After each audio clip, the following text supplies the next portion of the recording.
Hari ini kita akan belajar dengan sosok Presiden Indonesia kita saat ini, yaitu Pak Joko Widodo, yang dulunya sebelum dia menjadi presiden, dia adalah seorang tukang kayu. Ada banyak hal yang kita bisa pelajari dari kisah hidupnya, dan di video kali ini aku mau bagi 4 hal yang kita bisa pelajari. So, langsung aja kita masuk ke videonya ya.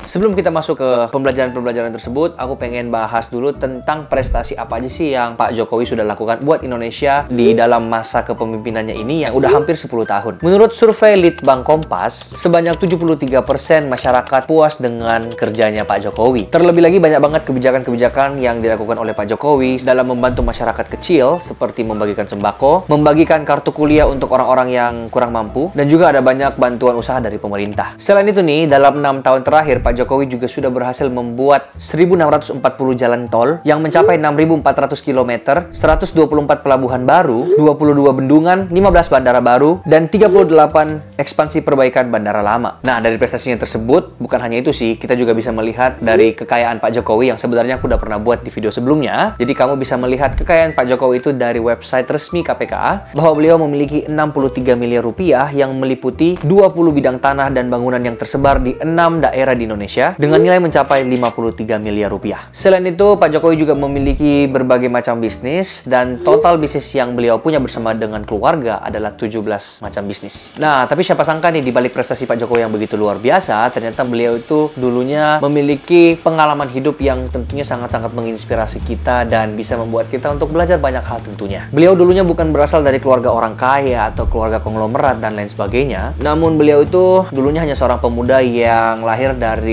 keluarga yang berdagang kayu dan bambu di pasar. Bahkan dengan pemasukan yang tidak menentu, harus membuat Pak Jokowi ini sering pindah tempat bersama dengan keluarga, karena beliau itu tidak mampu untuk membayar kontrakan. Namun beliau dan keluarga itu nggak gampang menyerah sampai di situ aja. Dari uang yang mereka udah tabung selama mereka menjadi supir angkot, dan dari hasil berjualan kayu, akhirnya mereka mampu untuk membuat bengkel kayu. Nah, dari sampai sini aja, yang pertama yang kita bisa pelajari di sini adalah beliau itu adalah seorang pekerja keras dan tidak mudah menyerah. Walaupun terkadang memang di dalam situasi hidup kita ini sering kali kita mendapatkan banyak masalah-masalah, tapi dari sini kita bisa melihat bahwa kalau Pak Jokowi itu menyerah, maka pasti seorang Pak Jokowi yang sekarang ini udah nggak mungkin ada gitu ya. Tapi karena dia itu nggak menyerah, dia masih melakukan segala sesuatunya dengan sekuat tenaga, akhirnya dia bisa upgrade atau dia naik level ke level berikutnya, yaitu membuat bengkel kayu. Apalagi di zaman sekarang ini banyak banget orang yang bilang bahwa kamu tuh sukses kena privilege, kamu tuh gini karena emang udah lahir dari keluarga kaya dan lain sebagainya. Nah, dari sini kita bisa belajar bahwa Pak Jokowi sendiri itu pun harus berjuang dulu gitu loh. Jadi emang sih privilege itu bisa membantu kita untuk mencapai kesuksesan jauh lebih cepat, atau head startnya itu lebih dulu. Tapi nggak berarti ketika kita punya privilege, maka yang duluan finish itu adalah orang-orang yang punya privilege. Nggak begitu. Endingnya itu ditentukan dari seberapa keras kamu bekerja dan seberapa cerdas kamu bisa melihat sebuah peluang.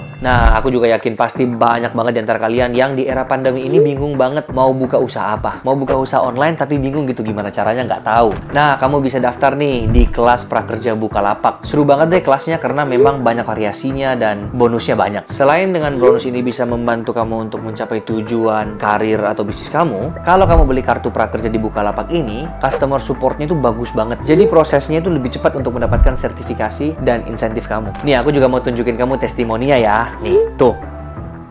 Kamu bisa lihat sendiri di sini, udah banyak dan semuanya itu pengalamannya baik. Jadi tunggu apa lagi guys, beli kartu prakerja di Bukalapak. Nah, alasannya apa nih aku sampai merekomendasiin ini ke kalian? Karena selain kalian bisa mendapatkan ilmu baru, tentunya kalian juga bisa mendapatkan banyak insentif, hadiah yang menarik, dan tentunya sertifikat. Sekali lagi, jangan juga lupakan customer supportnya yang juara. Jadi kalau kamu ada kendala, pasti langsung bisa diatasi. Intinya cepet deh, buruan langsung daftar dan beli kartu prakerja di Bukalapak. Kita lanjut lagi guys. Buka aja Bukalapak. Dari situ akhirnya beliau memutuskan untuk melanjutkan pendidikannya ke Universitas Gadjah Mada atau UGM. Jurusannya itu adalah jurusan teknologi kayu untuk mendalami bisnis perkayuannya ini. Nah, dari sini aja kita udah bisa belajar lagi tuh bahwa yang kedua adalah beliau itu mementingkan pendidikan, atau pendidikan itu yang utama. Jadi beliau itu memang sadar banget bahwa pendidikan itu penting banget untuk kita tuh bisa bertumbuh gitu loh. Dengan kita belajar setiap hari, kita improve diri kita setiap hari, otomatis kita juga bisa melihat peluang yang lebih besar di dalam dunia ini. Kita bisa tahu apa yang terjadi, dan ketika ada masalah yang datang, kita tahu kita harus ngapain. Sedangkan dengan orang-orang yang berpengetahuan sempit, mereka tuh nggak bisa untuk melihat peluang, mereka juga nggak bisa untuk melihat peluang yang ada. Nah, tapi sebelum itu, kalian juga harus tahu bahwa UGM ini salah satu universitas top 10 di Indonesia ya. Jadi masuk ke sana pun itu nggak gampang dan butuh perjuangan. Dan seperti kita tahu, pasti Pak Jokowi juga berjuang banget untuk masuk ke sana. Makanya beliau itu di satu sisi, padahal kan kalau kita pikir, udah punya bisnis sih, udah punya ini, ngapain belajar lagi gitu. Tapi perjuangan beliau itu nggak sampai di sana doang. Beliau malah pengen belajar lagi dan menimba ilmu yang sebanyak-banyaknya untuk bisa upgrade diri. Dan hasilnya apa? Nyata, terbukti kan. Beliau itu sukses gitu.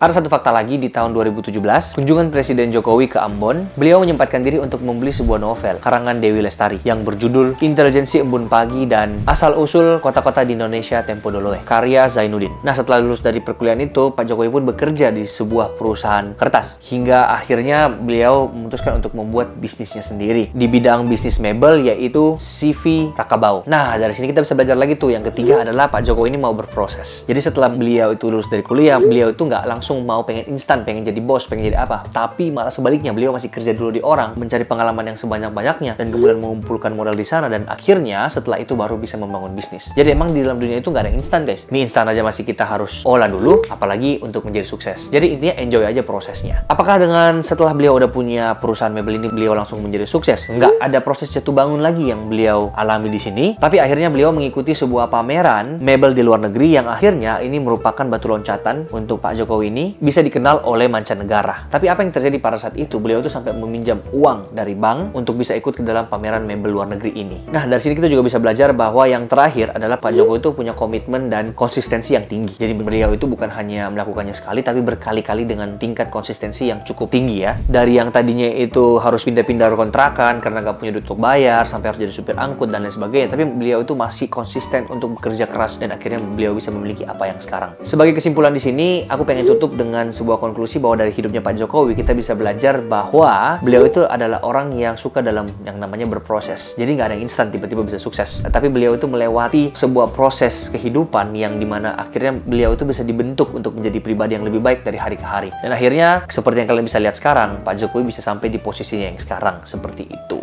Jadi thank you banget yang udah menonton video ini. Ini sebenarnya konten baru sih di channel Samuel Chris. Tapi kalau kalian suka, mungkin kita bisa bikin beberapa public figure lagi ke depannya yang tentunya sangat-sangat menginspirasi kita dan kita bisa menarik pelajaran tentunya dari kehidupan mereka. Kalau kalian suka dengan konten seperti ini, kalian bisa langsung komen di bawah kira-kira siapa orang yang kita bahas di video berikutnya. Dan seperti biasa, see you in the next video. Saya Samuel Chris mengundurkan diri dari tempat kejadian. Bye-bye!